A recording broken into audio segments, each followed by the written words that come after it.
लिल्लाह सुम्मल हम्द अल्हम्दुलिल्लाह नहमदुहु व नस्तईनुहुु व नस्तगफिरुहु व नु'मिनु बिही व नतवक्कलु अलैहि व नऊज़ु बिल्लाहि मिन शुरूरि अनफुसिना व मिन सय्यिआति अअमालिना मन यहदिहिल्लाहु फला मुदिल्ल लहु व मन युद्लिलहु फला हादिय लहु व नशहदु अन ला इलाहा इल्लल्लाहु वहदहु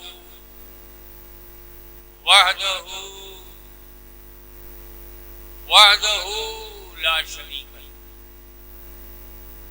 व नशहदु अन्न सय्यदना व मौलाना व हबीबना व शफीअना व तबीब कुलूबिना व शिफा सुदूरिना व गौसना व मुईनना व कुतुबना व फरीदना व निजामना व सिराजना व उलाना व अशरफना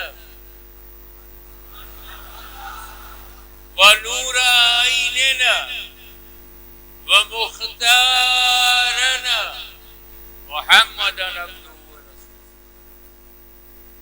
सल्लल्लाहु तआला अलैहि व अला आलिहि व अस्हाबिहि अजमईन व बाद अऊज़ु बिल्लाहि मिनश शैतानिर रजीम बिस्मिल्लाहिर रहमानिर रहीम ला उश्रिका बिही शय्अन व बिल वालिदैनि इहसाना सदक़ल्लाहु मौलाना अल-अलीयुल अज़ीम व बल्लगना रसूलहुन नबियुल अमीनुल करीम व नहनु अला ज़ालिका लमिनश शाहिदीन व शाकिरीन वल्हम्दुलिल्लाहि रब्बिल आलमीन इन्नल्लाह व मलाइकतहु युसल्लूना अलन नबी या अय्युहल्लज़ीना आमनू सल्लु अलैहि व सल्लिमू तस्लीमा अल्लाहुम्मा सल्लि अला सय्यिदिना मौलाना मुहम्मदिन व अला आलि सय्यिदिना मौलाना मुहम्मदिन व बारिक व सल्लिम कमा तुहिब्बु व तुर्दा बि अन तुसल्ली अलैहि।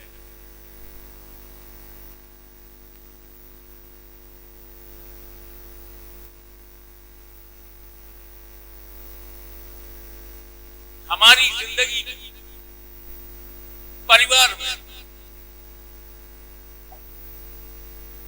समाज में, हमारे घरों में सबसे ज्यादा कीमती चीज क्या है, बहुमूल्य क्या है, मोस्ट वैल्यूएबल क्या है?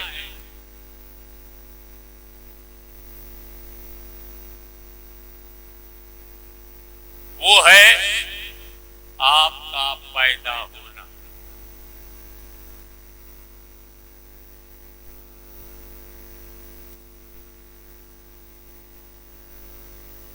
वो नबी हैं, वो रसूल हैं, कब पैदा हुए तब।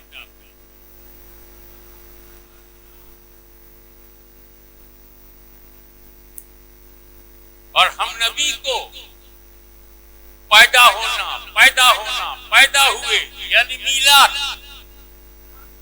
यानी विलादत, यानी नबी का जन्मदिन हम इसलिए मनाते हैं कि उनके मोजिज़ात को देख के धोखा मत खाना, उन्हें खुदा न कहना, क्योंकि जो पैदा होता है वो खुदा नहीं होता और जो खुदा है वो पैदा नहीं होता। मिलाद मनाते रहोगे तो मुस्तफा को कभी खुदा नहीं समझोगे।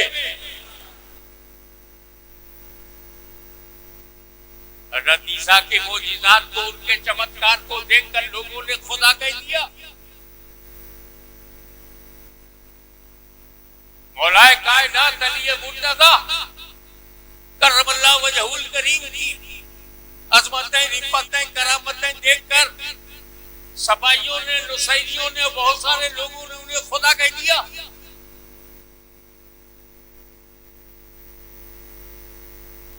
क्योंकि ईसाइयों ने ईसा का पैदा होना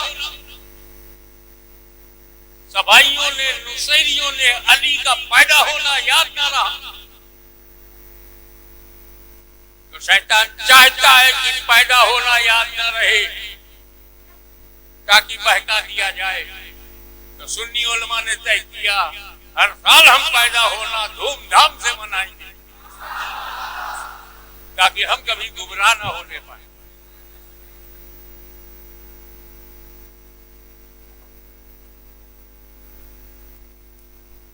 क्योंकि अल्लाह के बाद जो सबसे बड़ी जात है वो नबी की। बादस खुदा बुजुर्ग हुई किस्सा मुख्तसर। तो अब नबी का दर्जा तभी बढ़ेगा जब उन्हें खुदा कहा जाए, और खुदा ना कहा जाए तो हर दर्जा उनका दर्जा है। इसीलिए पैदा होना सबसे ज्यादा कीमती है।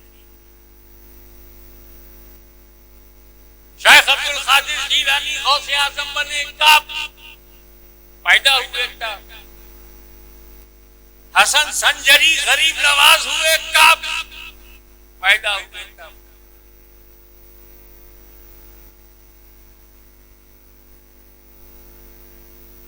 कोई गौसुल आलम मखदूम शमनानी बना, कोई मखदूमुल आफाक सैयद अब्दुल रज़्ज़ाक जीलानी बना, मखदूमुल आफाक बना, कोई हम सभी है गौसे आज़म, कोई सुल्तानुल वाइज़ीन, कोई मुजद्दिद मिल्लत अहमद रज़ा बना। कब पैदा हुए तब। अगर वो पैदा ही ना होते, अल्लामा नकी अली खान के यहाँ पैदा ही नहीं होते तो कैसे आला हजरत होते। अगर सैयद मोहम्मद की चौचा में पैदा ना होते तो मुहद्दिस आज़म कैसे होते। अगर ये हाशमी पैदा ना होता तो आपके सामने कैसे तकरीर करता।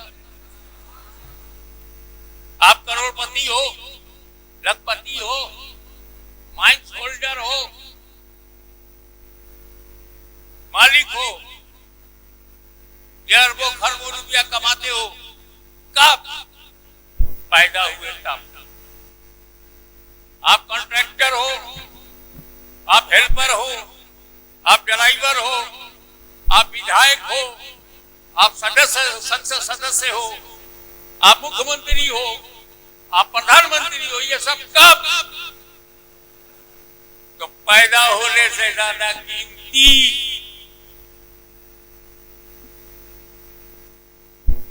अब हमको बताओ तुम पैदा कैसे हुए।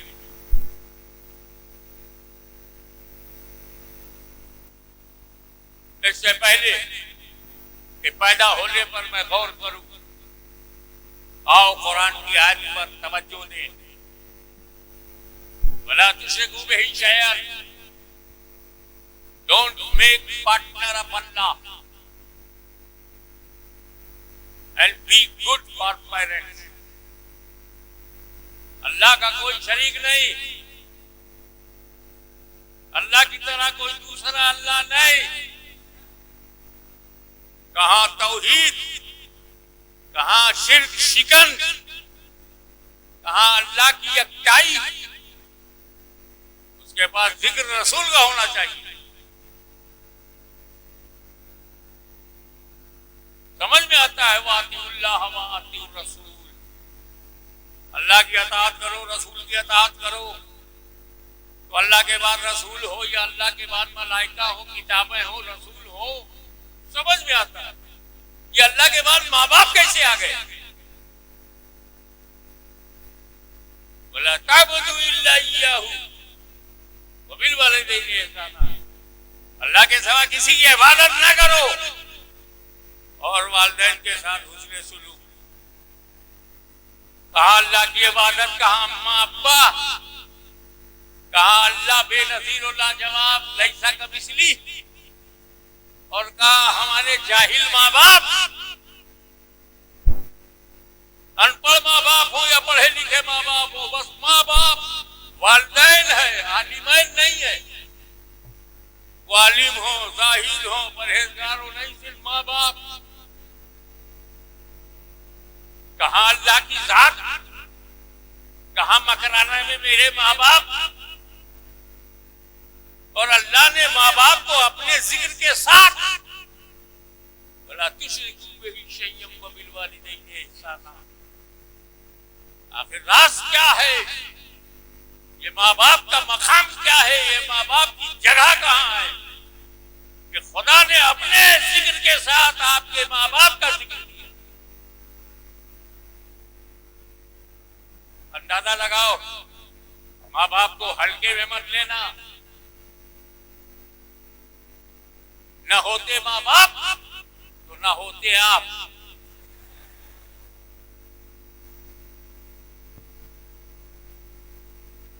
एक ताजमहल से भी ज्यादा कीमती माँ बाप है, क्योंकि ताजमहल बना जब शाहजहां रहा और शाहजहां ने बनाया जब पैदा हुआ। लाल किले से भी ज्यादा कीमती है, क्योंकि लाल किला को बनाया मुगल ने और मुगलों ने बनाया जब पैदा हुए। ये पैदा होना हल्के में मत लेना। इसी पैदा होने को फारसी में पैदाइश, हिंदी में जन्म, उर्दू में पैदा, अरबी में मीलाद कहते हैं। तो जो मीलाद का मुखालिफ होगा वो अपनी असल का मुखालिफ है, और जो असल का नहीं हुआ वो नक़द का क्या होगा, असल ही में खता हो जाए। ये जरा मैं उर्दू बोल गया, असल ही में खता हो जाए। तो माँ बाप में वो कौन सी सिफत है कि खुदा ने अपने जिक्र के साथ माँ बाप का जिक्र किया?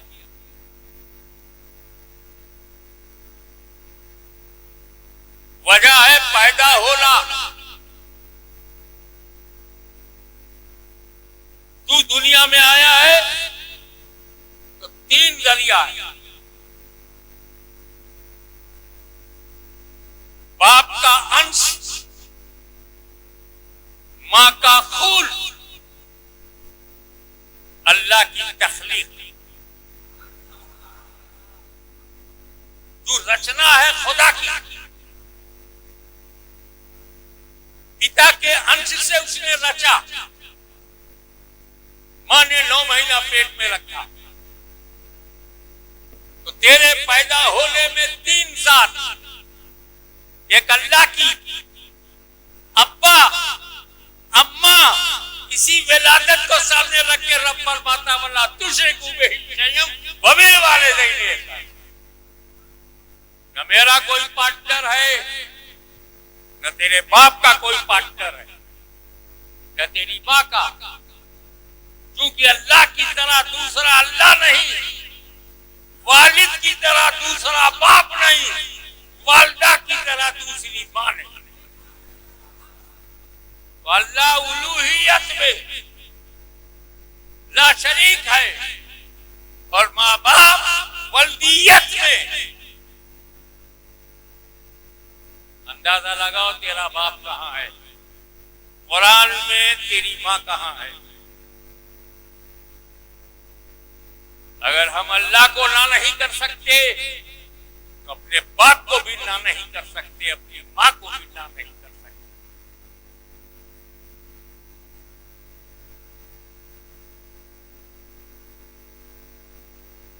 आजकल माँ बाप में बंटवारा किया जा रहा है।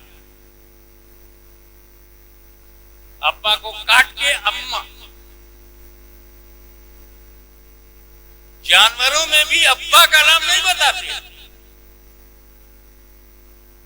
अम्मा। अरे माता माता करते हो तो पिता का भी नाम बताओ। ये साफ इसलिए मैं बोल रहा हूं डंके की चोट पर कि हाशमी किसी से डरता नहीं। औलाद माँ से नहीं बाप से पहचानी जाती है। तू माता कहना शुरू कर जब पिता बता सके, और जो पिता ना बता सके औलाद कैसी होगी। तो ये बात इसलिए मैं बोल रहा हूं बिना डरे हुए, न जयपुर से न दिल्ली से कोई खौफ नहीं। इसलिए कि कोई यजीद की औलाद हो तो डर जाए, अली की औलाद कैसे डरेगी?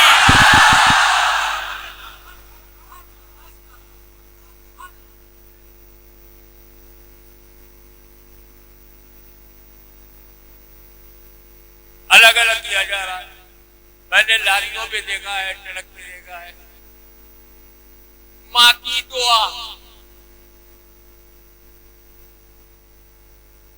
तुमने भी देखा होगा माँ की दुआ। पिता गाली देता है क्या? माँ की दुआ। बाप बदुआ देता है क्या? ये भी गुमराह करने का अंदाज है। माँ को ऐसा कहो माँ माँ माँ कि बाप से तवज्जो हट जाए, क्योंकि बच्चों को जानशीन बनना है अपने बाप का, तो बाप का जहन से बाप हटा दो, सच्चा जानशीन न बने, सच्चा उत्तराधिकारी न बने, माँ माँ करते रहो, माँ की दुआ। बंदा उसको खाता है जो हमारी माता है। ये पिता, ये वालिद, ये बाप। याद रखो, माँ का हक ज्यादा है, माँ का, बाप की शान ज्यादा है।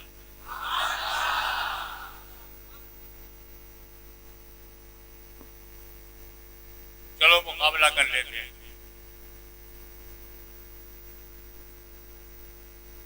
सुबह बिल्डिंग बनाने के लिए धूप में निकले तेरा बाप, पत्थरों की कटिंग करे तेरा बाप, टाइलिंग करे तेरा बाप,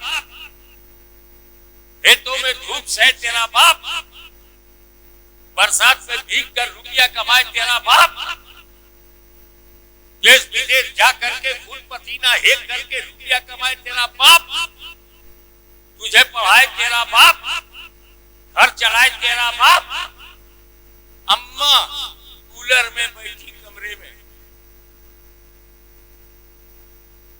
अम्मा बेडरूम से किचन, किचन से बेडरूम, न धूप न सर्दी न बरसात न पसीना बहाना न मजदूरी करना। अच्छे घरों की माएं घरों में रहती हैं और बाहर बाप जाता है, मेहनत करता है, पैसा कमाता है, घर चलाता है, और बाप का कोई दर्जा ही नहीं। तो तुझे पालने में, परवरिश में बाप का जवाब नहीं, पढ़ाने में लिखाने में बाप का जवाब नहीं, हुनर सिखाने में बाप का जवाब नहीं, और 9 महीना पेट में रखने में माँ का जवाब नहीं।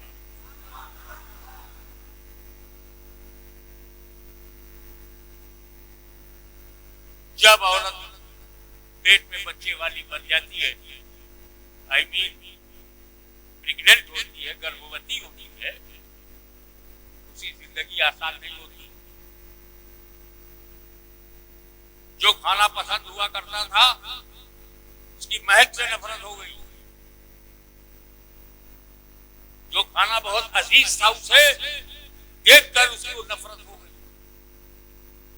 न खाने का मजा, न सोने में चैन, न दिन में आराम, न रात में सुकून।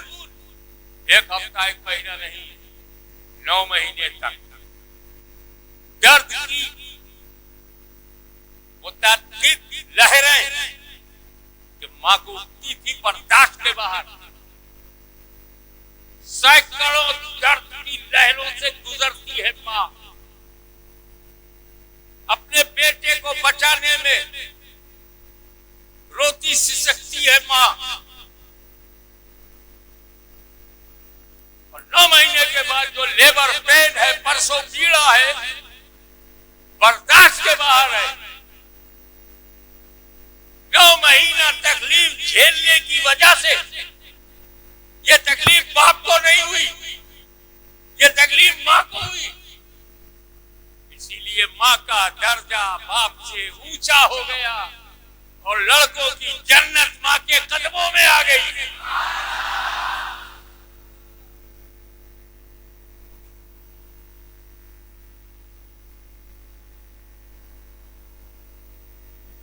हमारे सुन्नियों में 3 बातों की जरूरत है।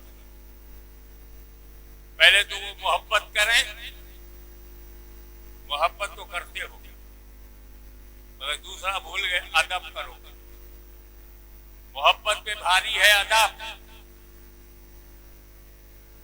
और अदब पर भारी है हुक्म। आपको जब हुक्म दिया जाता है हट जाओ तो हटते नहीं, आपको हुक्म दिया जाता है बैठ जाओ तो बैठते नहीं, आपको हुक्म दिया जाता है चुप रहो खामोश रहो तो होते नहीं। जब सुन्नियों से हुक्म चला गया, जब आपका कोई मजहबी रहनुमा जाता है तो आप दीदार के बजाय हाथ बढ़ाते हो, इसका मतलब सुन्नियों में अदब नहीं रहा, सिर्फ मोहब्बत नहीं। मोहब्बत जरूरी है, बगैर मोहब्बत के ईमान नहीं है। अला ला ईमान लिमन ला मोहब्बत अलैह। रसूल पाक सल्लल्लाहु अलैहि वसल्लम की मोहब्बत ही ईमान है। लेकिन जहां मोहब्बत जरूरी है वही मोहब्बत खतरनाक भी है। इतनी खतरनाक है कि मोहब्बत ने कुछ लोगों के लिए बुतों को खुदा बना दिया, मोहब्बत ने गुमराह किया। दरियाओं जानवरों को मां बना दिया, मोहब्बत ने गुमराह किया।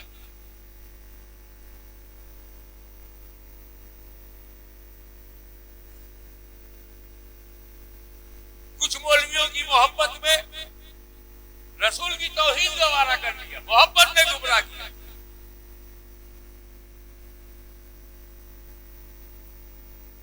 मोहब्बत बचाती भी है, मोहब्बत फंसाती भी है। जब अल्लाह और अल्लाह वालों से मोहब्बत हो तो बचाती है, और जब दुनिया और दुनियादारों से मोहब्बत हो तो फंसाती है। अल्लाह रसूल की मोहब्बत से खुदा मिलता है, बुतों की मोहब्बत से जहन्नम मिलती है। वहां मोहब्बत ने खुदा तक पहुंचा दिया, यहाँ मोहब्बत ने बुतों तक पहुंचा दिया। मोहब्बत गुमराह भी करती है। अब मोहब्बत गुमराह न करने पाए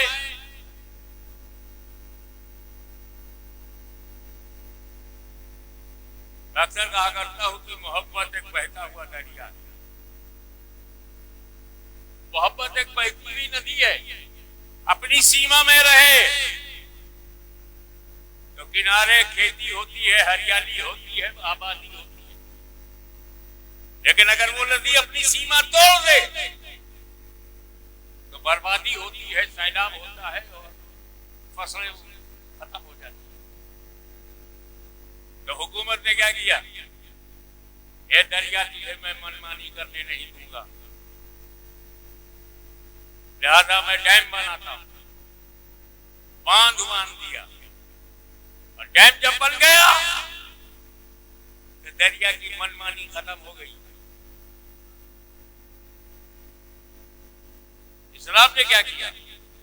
मोहब्बत एक बहता हुआ दरिया है तो इस पर अदब का डैम बना दिया। अदब के 4 तरीके हैं, 4। नंबर 1, हाथ बांध के खड़ा होना। मैं खड़ा हूं हाथ बांध करके, आप जब देखेंगे तो सोचेंगे हाशिमी मियां अदब से खड़े। इससे बड़ा अदब है रुकू करना, किसी के आगे झुक जाना रुकू की तरह। उससे बड़ा अदब है सजदा करना, आत्मसमर्पण, संपूर्ण आत्मसमर्पण, total surrender to Allah almighty. ये सजदा है, ये अदब टॉप क्लास का अदब है। अत्तहियात पढ़ते हुए आप बैठते हो तो दोनों हाथ घुटने पे होता, ये 4 अदब है। आप जब बैठो तो दोनों हाथ घुटने पे हो, पलटी मार के बैठे हो तभी दोनों हाथ घुटने पे हो, लंबे बैठे हो तभी दोनों हाथ घुटने पे हो। ये अदब, ये 4 अदब चारों नमाज में है, क्योंकि अल्लाह से ज्यादा अदब का हकदार कोई नहीं। अल्लाह से ज्यादा अदब का हकदार कोई नहीं, तो चारों अदब अल्लाह के लिए, चारों नमाज में है। सूरह फातिहा पढ़ते हो तो अदब से हाथ बांध के खड़े होते हो, रुकू जाते हो तो सुभान रब्बी नसीब कहते हो, दूसरा अदब सजदा करते हो सुभान रब्बी, जब अदब से बैठते हो तहियात लिल्लाह व सलवात व तय्यबात। 4 अदब का तरीका है। 2 तरीके को रसूल ने मना कर दिया, अल्लाह के सिवा किसी को नहीं, रुकू अल्लाह के सिवा किसी का नहीं, सजदा अल्लाह के सिवा किसी के नहीं। तो 4 में से 2 तो निकल गया। अब हमारे हाथ में 2 ही अदब है, हाथ बांध के खड़ा होना या घुटने पर हाथ रखकर बैठना, यही 2 अदब है। तो अब अगर मैं जा रहा हूं, अदब क्या कहेगा? खड़े हो, हाथ बांध के खड़े रहो। करना क्या है? ये हाथ बंधवाया क्यों मैंने? ये हाथ बढ़ाओगे तो आंख जो तुम्हें अल्लाह ने कैमरा दिया है, आंखों के कैमरे से अपने महबूब को दिल में उतारना। तो टचिंग से बेहतर दीदार है। रसूल का हाथ छू कर सहाबी नहीं बने, दीदार करके सहाबी बने। तुमने अपनी आंखों से काम लेना बंद कर दिया।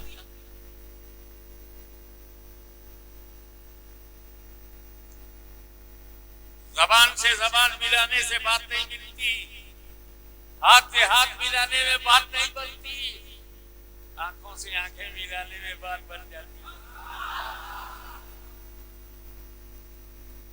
वो कहते हैं ना, एक कौवे से कहा गया मेरा सारा तन खा जाना,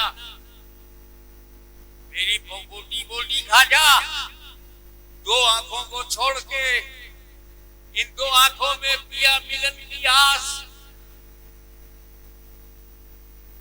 अल्लाह ने जो पार्ट बदन का जिसलिए दिया है वो कर, पैर चलने के दिया है तो चल, हाथ काम के लिए दिया है, सामान उठाने के लिए दिया है, अरे कुछ लेने के लिए हाथ दिया है, कुछ देने के लिए हाथ दिया है, मिलाने के लिए थोड़ी दिया। हाँ, मुसाफा भी सुन्नत है, गले मिलना भी सुन्नत, लेकिन जब गले मिलना हलाकत हो जाए, 10,000 आदमी से कौन गले मिले? तो बाबा सुन्नत नहीं, जरूरत पे नजर रख। और जरूरत तो महसूरात, जरूरत बहुत पावरफुल होती है। लिहाजा करो, 80 बरस का होने वाला हूँ, अगले साल हो जाऊंगा, बुढ़ा हूँ, जब जाने लगूं अदब का मुजाहरा करना। एक साहबी रसूल ने मन्नत मानी थी, अगर मेरा काम हो गया, अल्लाह ताला तूने मेरा काम कर दिया, तो मैं जन्नत की दरवाजे, जन्नत के दरवाजे का ऊपरी हिस्सा और चौखट को चूमूंगा। मन्नत मान ली, अल्लाह की शान देखो, मन्नत पूरी हो गई। अब मन्नत जब पूरी हुई तो साहबी रसूल हैरत में पड़ गए, न जन्नत का पता, न जन्नत का दरवाजा मालूम, कैसे चौखट चूमूं? हर मर्ज की दवा है सल्ले अला मोहम्मद। सीधे पहुंच गए आका मौला के पास। आका अलैहिस्सलाम से कहा, या रसूलल्लाह, मैंने अल्लाह से ये मन्नत मानी थी, कमिटमेंट और पूरा करना जरूरी है, क्योंकि मेरी मुराद पूरी हो गई। जन्नत के दरवाजे का ऊपरी चौखट और नीचे वाली चौखट चूमने का मैंने इरादा किया है। अब फंस गया हूं, कहां चूमूं, कैसे? सरकार ने पूछा, क्या तेरे माँ बाप हैं? कहा, या रसूलल्लाह, अल्लाह का करम है, मेरे माँ बाप दोनों है। कहा, जा घर अपने बाप का माथा चूम ले, अपनी माँ का कदम चूम ले। ये है माँ बाप। रसूल पाक बता रहे हैं, ये है माँ बाप। एक साहबी आए, या रसूलल्लाह, मेरे अब्बा की एक आदत है। अब्बा माने वालिद, चाया चाचा नहीं। मेरे वालिद की एक आदत है, वो घर में आते हैं, मेरी जेब में हाथ डालते हैं, जितना पैसा चाहते निकाल लेते, मुझे पूछते भी नहीं, विदाउट परमिशन। क्या करूं सरकार? अब्बा को मैं कुछ बोला नहीं, आपसे पूछ रहा हूं, क्या करूं? का तेरा बाप तेरा रुपया निकाल लेता है? जी। सुन, अंता वो मालो का ले अभी, तू और तेरा माल तेरे बाप का, तू भी अपने बाप का। तो हर लड़का अपने बाप की प्रॉपर्टी है, और प्रॉपर्टी के इस्तेमाल में इजाजत की जरूरत नहीं। साथी साथ सुन लो, अगर तेरी बीवी तेरी जेब से बगैर पूछे पैसा निकाले तो चोरी, शौहर बगैर पूछे बीवी का माल झटक ले तो चोरी, अब्बा और अम्मा ले ले तो उनका हक है। इसका मतलब मेरी अम्मा के मुकाबले में बीवी कहीं नहीं है। बीवी चोरी करे या चोरी न करे, छुपा के ले ले तो गुनहगार है, शौहर से इजाजत लेके निकाले। लेकिन बाप अपने बेटे से इजाजत लिए बगैर निकाल सकता है, कोई गुनाह नहीं। अंता तू मालू का तेरा माल ये अभी तेरे बाप। क्या बताऊं माँ बाप क्या चीज है।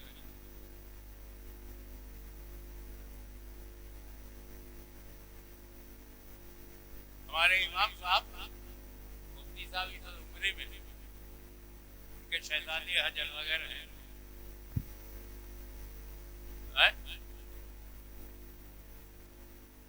कल आए थे और नहीं चले गए। सुबह अल्लाह पता चला ना कि भाई आ गया हो। कोई बात नहीं, उलमा को मालूम है।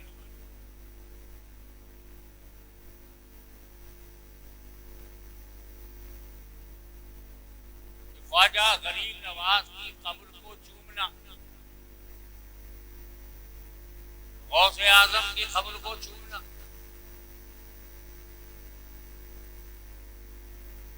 मखदूम समनानी की कब्र को चूमना, बड़े बड़े उलमा में इख्तिलाफ है। कुछ कहते हैं जायज, काफी लोग कहते हैं नहीं नहीं चूमना। 4 हाथ 4 फीट दूर से अदब से हाथ बांध के खड़े होना। कहाँ तेरा हाथ, कहाँ गरीब नवाज, कहाँ तेरा होठ, तेरी जबान और गरीब नवाज। सैकड़ों झूठ बोल करके अजमेर गए हो और टच करोगे गरीब नवाज से। मेरे कहने का मतलब है, चूमोगे तो भी वो मुफ्ती के फतवे के मुताबिक होगा, और नहीं चूमोगे तो ये भी मुफ्ती के फतवे के मुताबिक और अदब का भी मसला होगा। मगर इख्तिलाफ है। तो जो उलमा औलिया अल्लाह की कब्रों को छूने से मना करते हैं, मसलहतन हिकमतन अदबन, वो उलमा भी कहते हैं कि बेटा अपने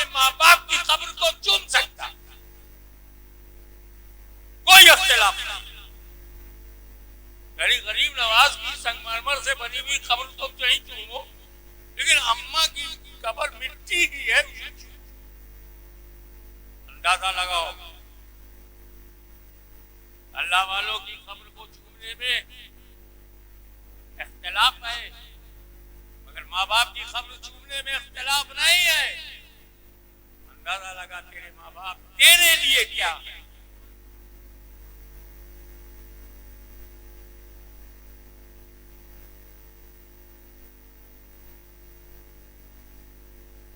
और सहाबी रसूल हैं, सहाबी रसूल के लिए अल्लाह ने वादा किया, कुल्लन वादल्लाहुल हुस्ना।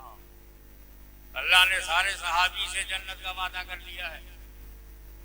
लिहाजा मकराना हो या जयपुर, अजमेर हो या दिल्ली, सहाबी के खिलाफ हम नहीं सुनेंगे, क्योंकि जब अल्लाह ने माफ कर दिया तो मुल्ला को क्या हक है सवाल करने का। और जितनी बातें तुम सहाबा की बताओगे वो सब अल्लाह को मालूम। जितनी सहाबा में आपस में लड़ाई हुई अल्लाह जानता है, वो जुमल भी जानता है, सिफीन भी जानता है, वो सहाबा के दरमियान कत्ल गारतगरी को भी जानता है। और उसके बाद वो कह रहा है वादल्लाहुल हुस्ना कुल्लन, सबके सब। तो माफ करने वाला अल्लाह है या माफ करने वाला मुल्ला है?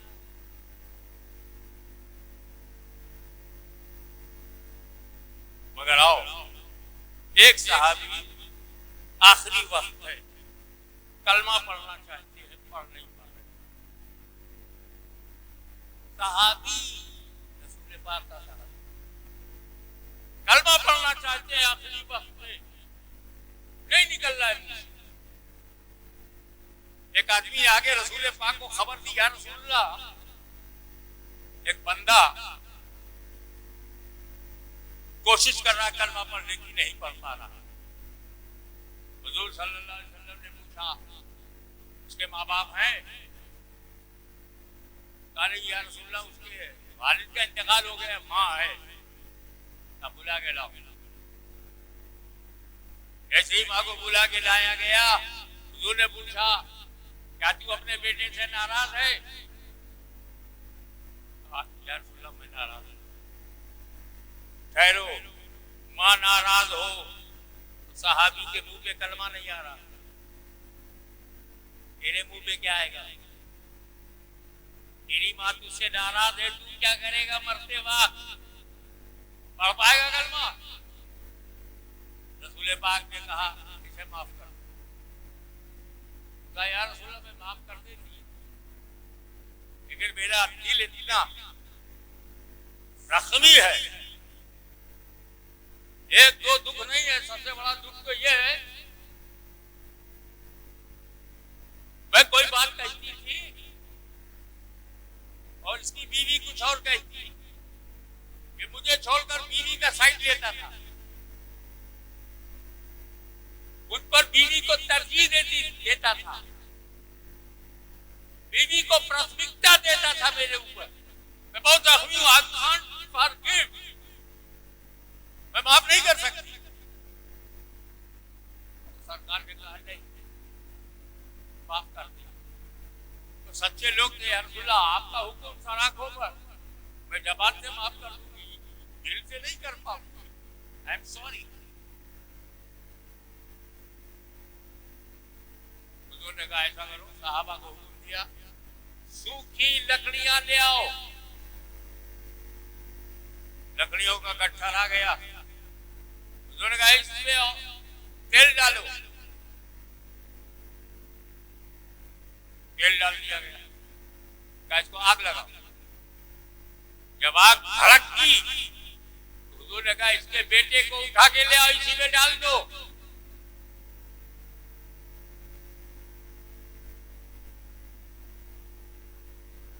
सहाबा चले गए उसकी बॉडी लेने। उसको यकीन था जब हुजूर ने कह दिया है कि भागती हुई आग में बेटे को डाल दो तो ये डाल देंगे। कि या रसूलल्लाह मेरे बेटे को मेरे सामने आप जलाओगे? उनका ये तो मामूली आग है, इसमें जलता हुआ तो अपना बेटा नहीं देख सकती, तो जहन्नम की भड़कती हुई आग में जलता हुआ कैसे देखेगी? उसे फौरन कहा मैंने माफ किया, दिल से माफ किया, मेरा खुदा माफ करे, मेरा रसूल माफ करे। इधर मां ने कहा मैंने माफ किया, उधर वो कलमा पढ़ने लगा। मां को हल्के में मत लेना, एक दावा मेरा है, 10 हज किया, 25 उमरा, 40 साल नमाज, 40 साल रोजा, 40 बरस ज़कात देते रहे, एक भी हज, एक भी उमरा, एक भी नमाज, एक भी रोजा कबूल ही नहीं होगा अगर माना रहा। तब तेरे मुंह पे मार दिया जाएगा, जो नहीं हुआ अपने बाप का वो कैसे होगा आपका? अंदाजा लगाओ, माँ बाप क्या मुकाम।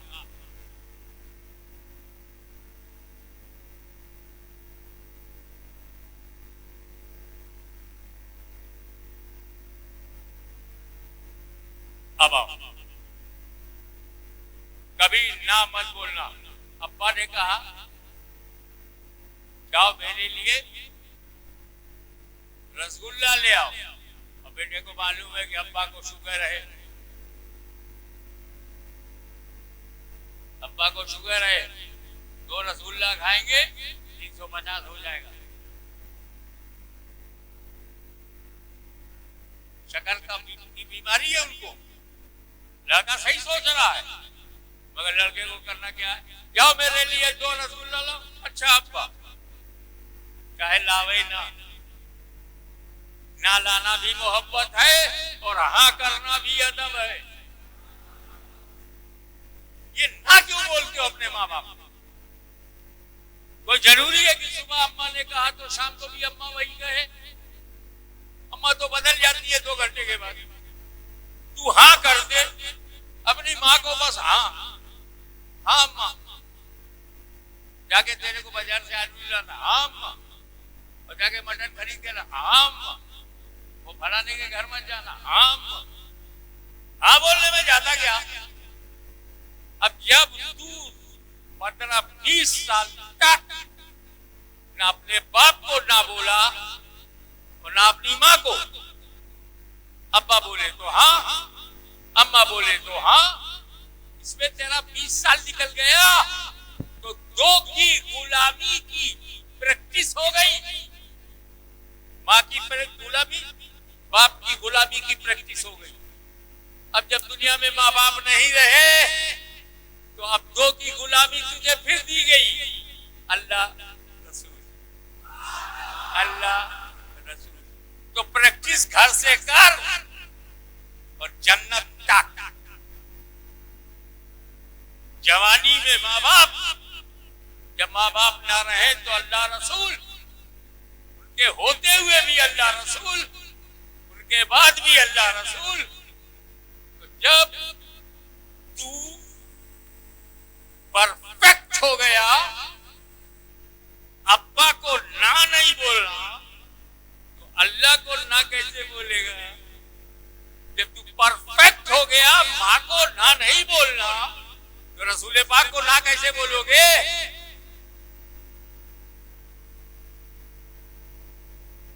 तो अगर माँ बाप की फर्मा बरदारी करोगे, जिंदगी संवर जाएगी, और अल्लाह रसूल की अताअत करने लगे तो बंदगी संवर जाएगी। मौला ताला जुमा के इस मुबारक मौके पर हमारी जिंदगी को भी संवारे, हमारी बंदगी को भी संवारे। वाखिर दावाना अल्हम्दुलिल्लाह।